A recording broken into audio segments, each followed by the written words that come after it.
এই যে দেখেন কোয়েলিং গুলা, কাজের ফিনিশিং এতটাই খারাপ হয়েছে যে কাজের সৌন্দর্যটাই নষ্ট হয়ে গেছে। একজন ভালো মিস্ত্রির হাতের কাজ কখনোই এমন হতে পারে না।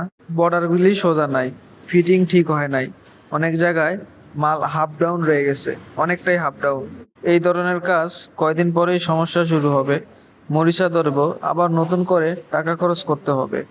এজন্য সবসময় মনে রাখবেন, কাজ করানোর আগে শুধু টাকা কম দেখলে হবে না, ভালো মাল, ভালো মিস্ত্রি দুইটাই সবচেয়ে গুরুত্বপূর্ণ। না হলে এমন কাজ দেখে পুরো শুধু আফসোসই করতে হবে। কম টাকায় কাজ করাইতে গিয়ে পুরো কাজটাই নষ্ট করে ফেলে। ভালো মাল আর দক্ষ মিস্ত্রি না হলে এমনটাই হয় কাজের ক্ষেত্রে। তো সবসময় রিকোয়েস্ট থাকবো, যেখান থেকেই কাজ করান ভালো মাল এবং ভালো মিস্ত্রি দিয়ে কাজ করাবেন। ধন্যবাদ সবাইকে। আসসালামু আলাইকুম। আজকের জন্য বিদায় নিচ্ছি।